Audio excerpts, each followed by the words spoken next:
Hi everyone, welcome back to the International Student Podcast. I'm your host Trudian, and today I will be talking about 6 reasons why study permits or student visas are refused.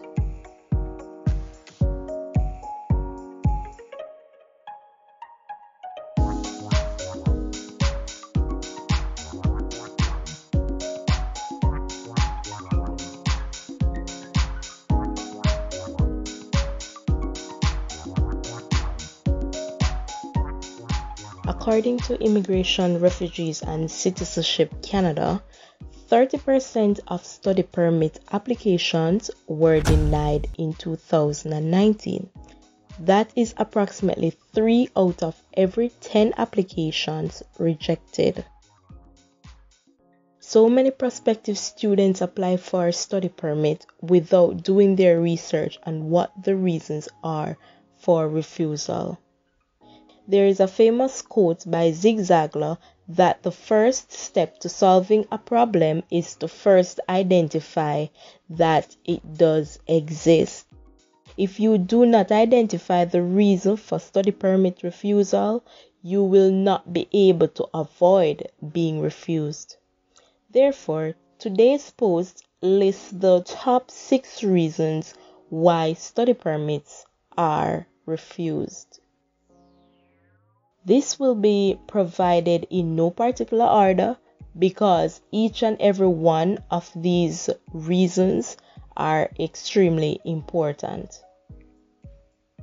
If you need assistance to DIY and or optimize your chances of approval of your student visa, don't forget to go down in the description box below and click the link to email me at growwithtp@gmail.com to get assistance.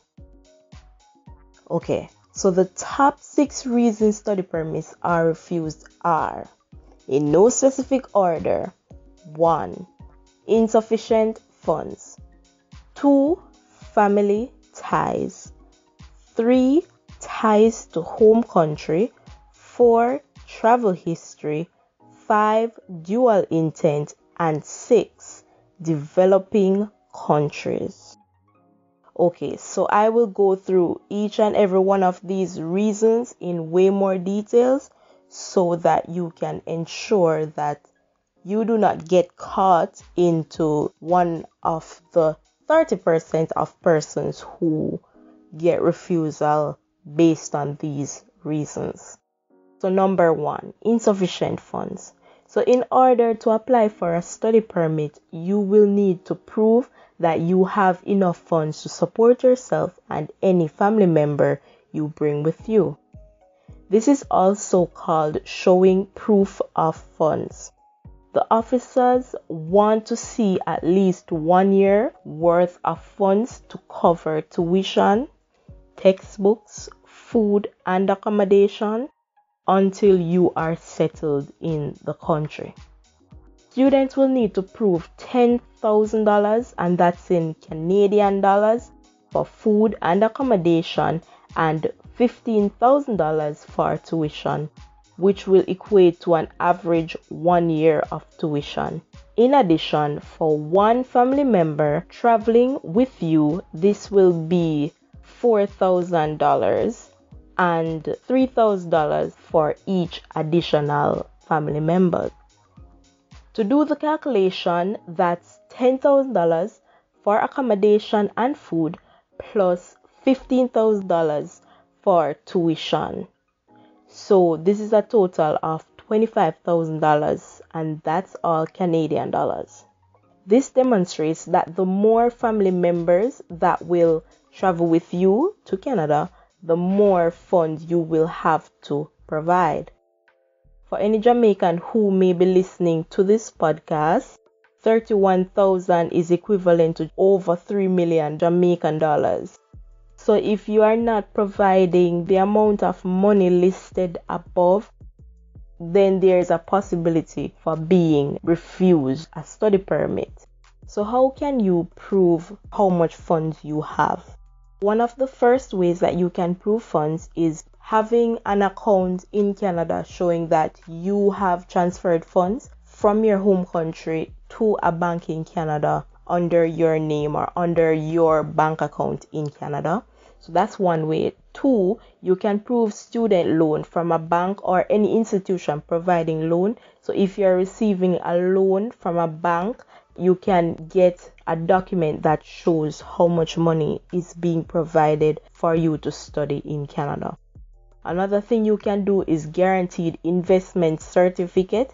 It is also called GIC.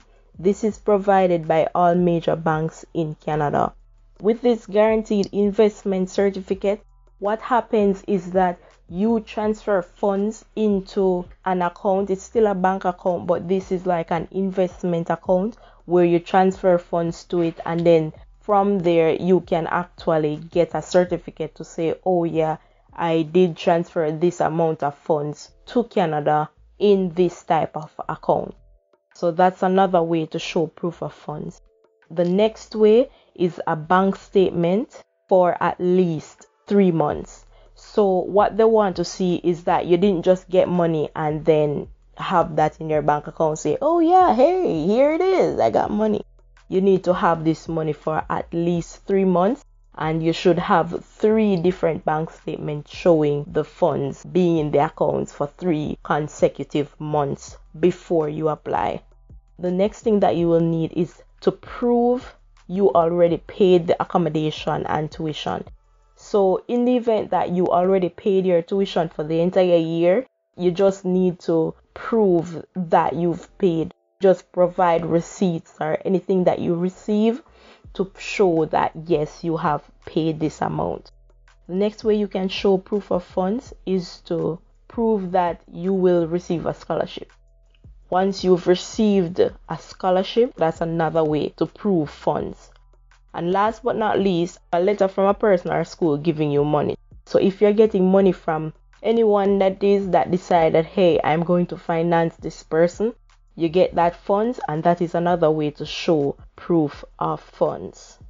The second reason why persons are refused their study permit is because they are not showing proper family ties. This is extremely important because officers want to see that you will return to your home country after you have completed your studies. Remember that you will be temporarily residing in Canada, so you need to state to the officer that you are leaving behind your family in the application. This will save you the trouble of being rejected, then having to reapply over and over again to try and fix these mistakes. It is important to make note of each reason that I'm listing and then take steps to avoid making the same mistake.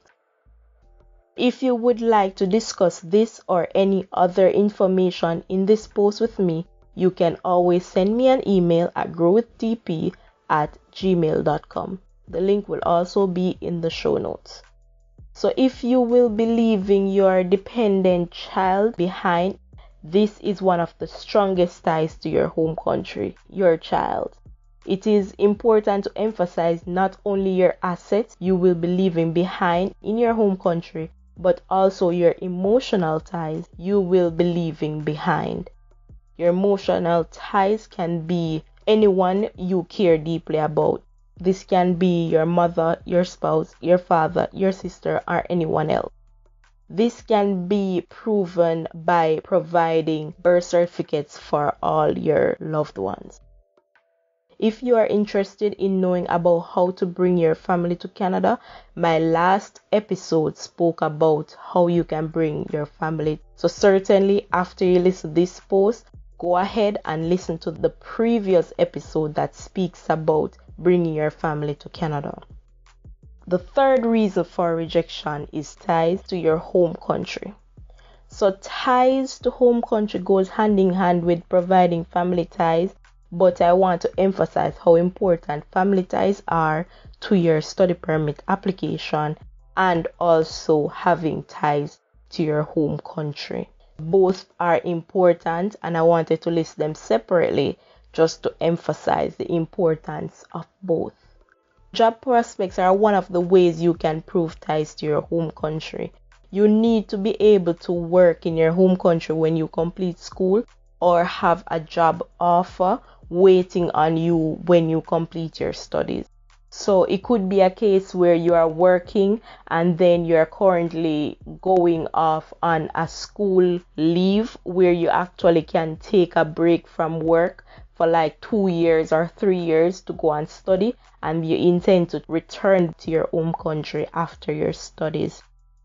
Another example is if you apply to study in agriculture, make sure when you leave Canada and return to your home country, agriculture is an option for employment.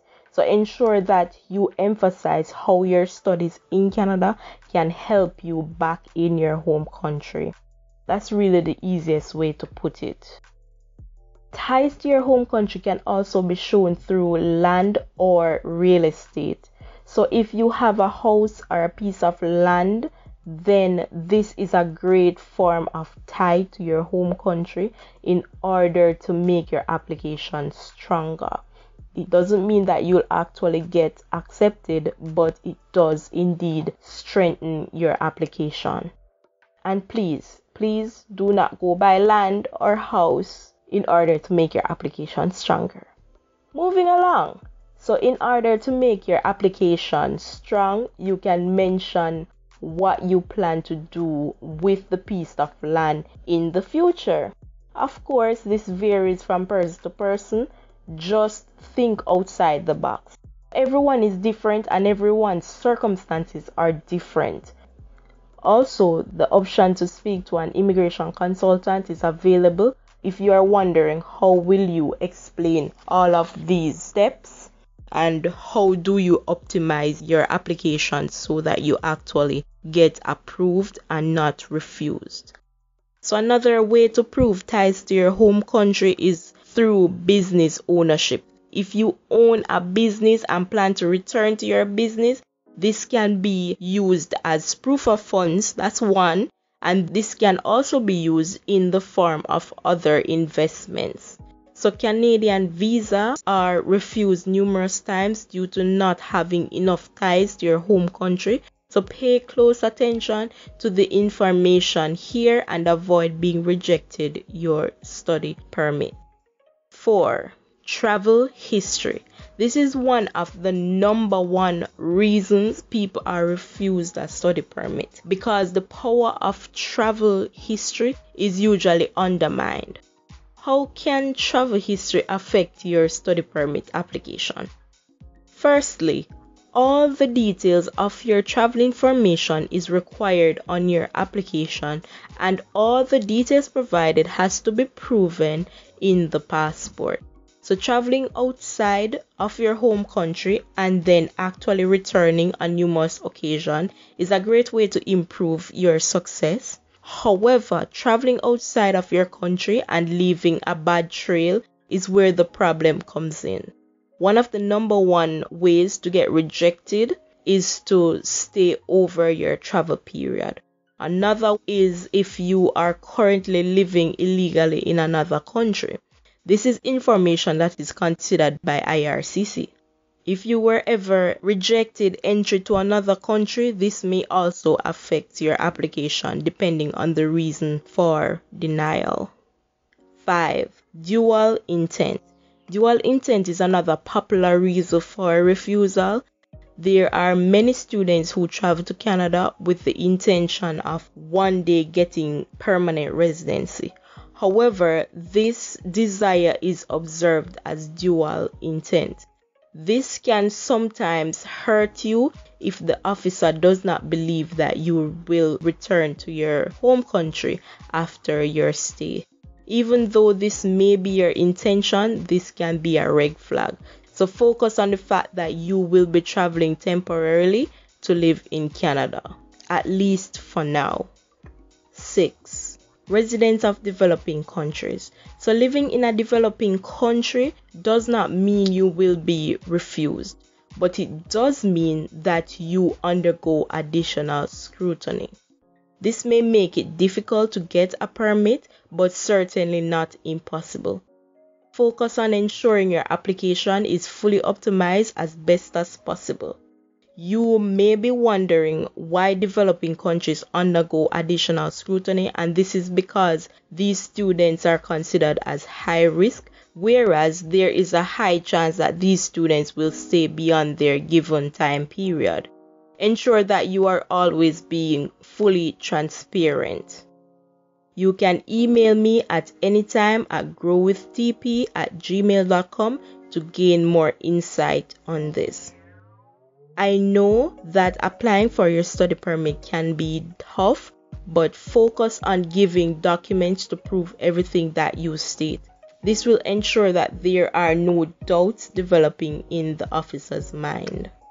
If you have any questions, please do not hesitate to email me at growwithtp@gmail.com.